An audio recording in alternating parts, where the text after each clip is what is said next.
Hey y'all, it's Friday and much later than I had anticipated getting to this video. I don't know if you can hear it in my voice, but I'm still sick. I don't know what this cold is, but I'm like ending week 2. And for most of the week, I could hardly get through anything without coughing. So my lecture in my other class on Monday was not super awesome and kind of hard to understand. So anyways, my apologies for not getting back here sooner, but that was sort of the issue there.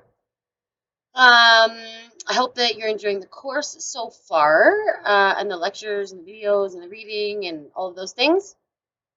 Um, Today we're talking about heteronormativity and, sort of queer theory and the history of the feminist sex wars and this sort of thing, bodies and, how they come to be marked as normative or not, especially where heterosexuality is concerned, concept of homosexuality, all of these things. And I wanted to sort of briefly touch on, how bodies operate in our popular culture, um, and how certain bodies become sort of um, idealized and certain behaviors become normalized and this sort of thing. So, in part of your lecture, um, there's a bit of a discussion about pornography, and I actually did sort of extensive history on pornography in my undergrad degree.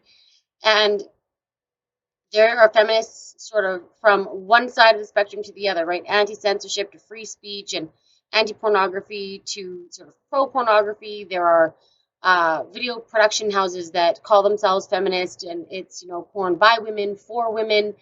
There are feminists who say, how can porn be by women or for women when it's all being, designed for the male gaze or from a perspective of what normative or desirable sexual relations look like, because we all exist in sort of this social world where everything is determined from the male perspective, and we only know sexuality as being uh, sort of designed by and for men. And so if we can't get outside of the social where we can try to resist, can we ever really bump up against that and produce a pornography, if that's even possible, that speaks to what female sexuality is or desires, or because we don't even really know what that is.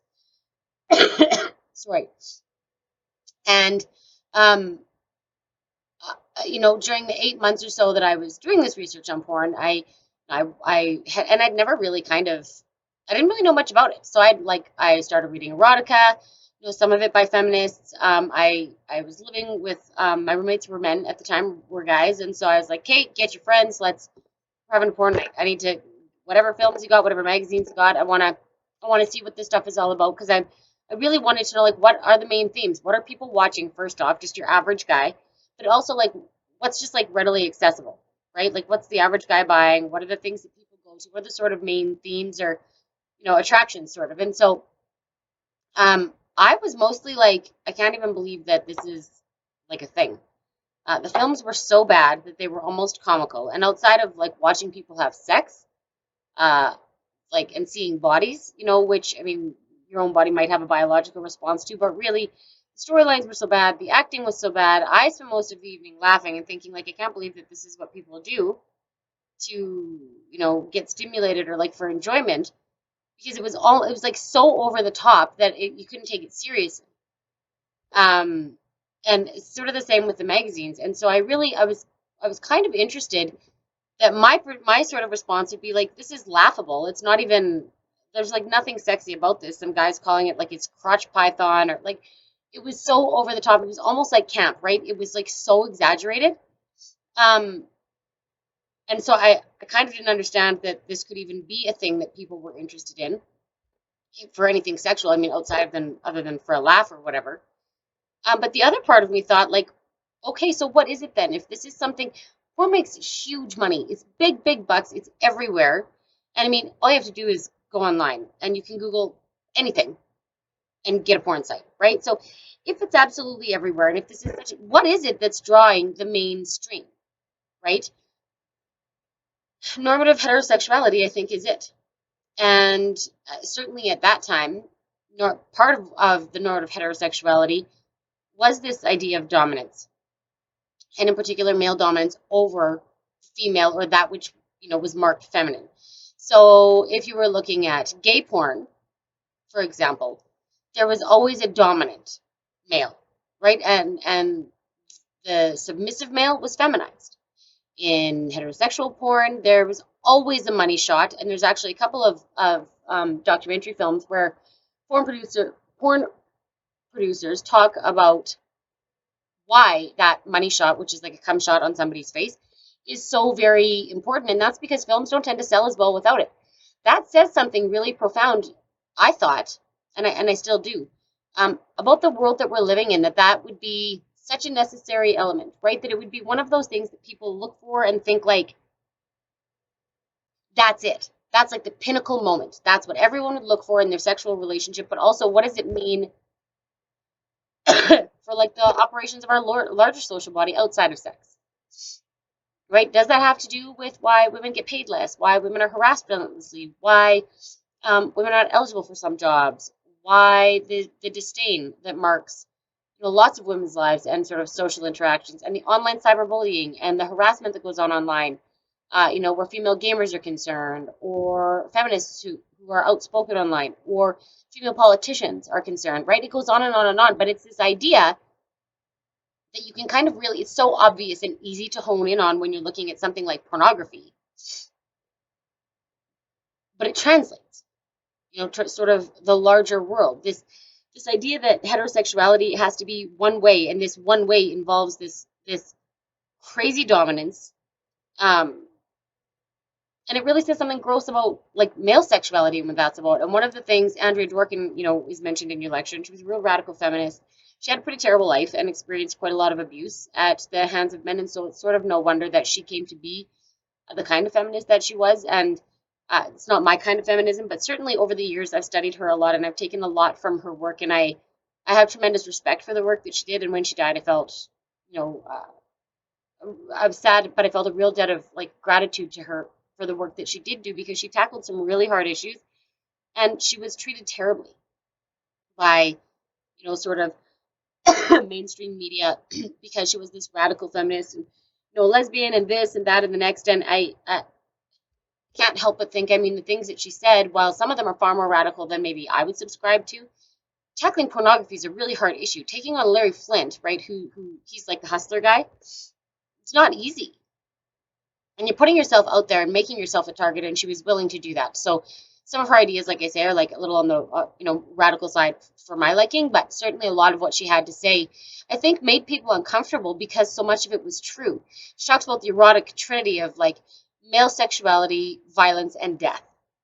And certainly in some of the images in pornography, you can see that there's this fusion.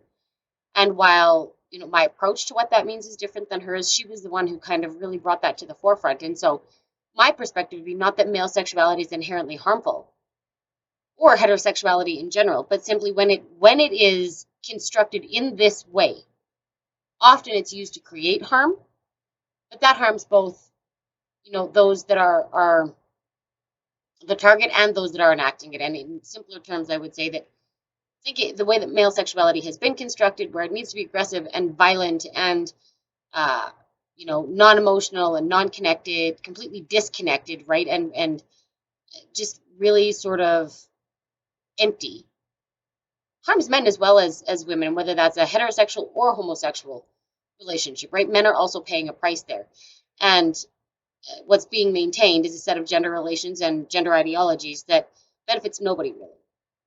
So I wanted to sort of have this little, like, just to tie in a little bit about the porn piece, because when I studied porn, some of that was very heteronormative, and now I think we've come a long way where there's so much different porn happening. There's so many different things that are being fetishized, and really there's a niche market for a ton of different stuff. And I don't study porn anymore, but once in a while I go online and do a little digging just to see, in the last like 20 years almost, what's changed, what's the mainstream, what's the easiest to access, the first things that come up when you do a search for this or that, and just, what are the new things that are out there. And I will say that one of the things that I've noticed is this sort of what's known as gonzo porn, and it's sort of this reality porn where it's not a porn star, it's like people filming their own interactions, but the sex acts tend to be very extreme And it makes me wonder, when we look at the politics and we see of our world, right, and we see this incredible rise coming from, the sort of really right-wing, hyper-masculine, sort of white supremacist group of folks who are really asserting this kind of disturbing and sorry, fringe, I would say, sort of enactment of this white heteronormative masculinity. Is this sort of gonzo porn hand in hand with that? Is that why we see, sort of sexual assaults being committed by younger and younger men? And is that why it's become so normative? And is that why, we have such a hard time believing that this is not what women want, because we've invested so much in this idea that this is what male sexuality is, or heteronormative male masculinity, masculine sexuality, that this is who these men are, this is who men are, this is what's desirable, that this is kind of an inevitable. I'm not sure.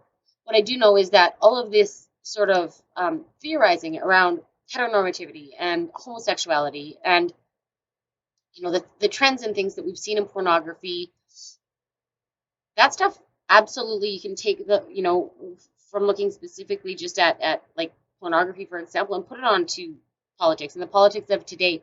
And I think it's really, really relevant. And when I think about these rallies that have been happening, all over the place, and the real almost resistance uh, that is sort of present when there are things like the Me Too movement coming up, or when a certain woman says that a certain kind of man, has assaulted her, for example. There's an immediate sort of move to defend that kind of masculinity.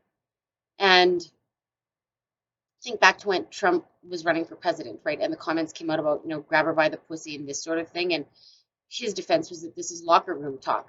I thought it was interesting, the number of people that you would know in your life who might say, oh, it is just locker room talk. But then the pushback against that, right? And sort of where that comes from, lots of really sort of famous sports figures came out and said, that is not locker room talk. I work in a locker room, right? Basketball, the NBA, right? Doc Rivers, who used to coach the Celtics, for example, was one of them who said, I don't know what kind of locker room you hang out in. It's not how we operate. And so the spaces of resistance, right? And so where queering the canon is concerned, and where queer theory is concerned, and all of these spaces where you'll see this really strong push to kind of maintain this idea that this is what masculinity is about, and then this pushback, and sometimes from places that you don't expect it, right? Not from sports, which is often hyper masculine, but lots of people did push back against this idea that grab her by the pussy, this kind of attitude would be straight out of the locker room and no big deal. And then the average guy that you might be sitting beside, or your next door neighbor, might be the guy who instead defends that kind of attitude without really buying into, what was necessarily behind it. And on the sort of Trump note, there's somewhere in the neighborhood of 15 or so women who've accused him of sexual assault, and he still holds the most powerful office in the world. So imagine what the cultural investment is in these gender ideologies, and what we take for granted and what we insist on maintaining, right?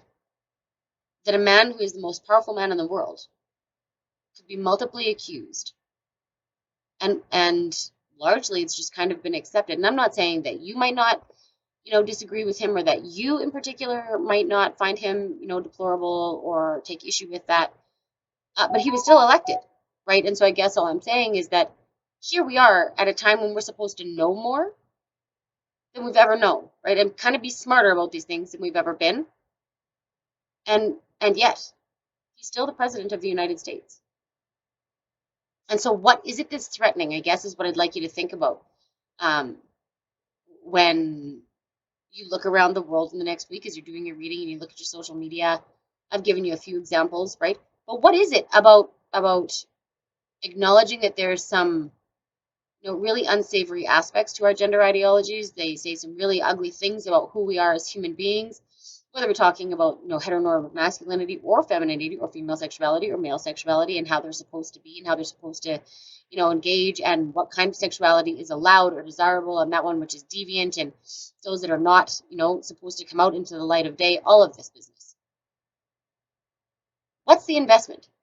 What if we acknowledge that it's harmful? What if we acknowledge that male sexuality is not inherently aggressive and violent? That men and masculinity is not inherently violent and aggressive and dismissive and oppressive? What would happen? What if we were to unseat that notion? Because I think in most of our lives, we know people who defend that, who are not bad people, who are not people who want to do harm to other people, who are not, aggressors and assaulters and abusers, and right? They're just regular people that we know. And yet, we defend a particular ideal, where gender is concerned, a particular way of being, and that would feel really threatened if asked to unseat that and to turn it upside down and take it apart and consider, so what is it? What do you think is behind that? And why do we insist on, despite knowing more and continuing to dig at this socially, we're constantly digging at it, digging at it, digging at it, whether we're addressing the pay gap or, sexual assault or, I stand with whoever, there's all these movements, there's all this discussion, there's constantly a new social issue that really is tied up in all this stuff. We say we're going to do more, we're going to do better, we're thinking about it, right? That's all of us.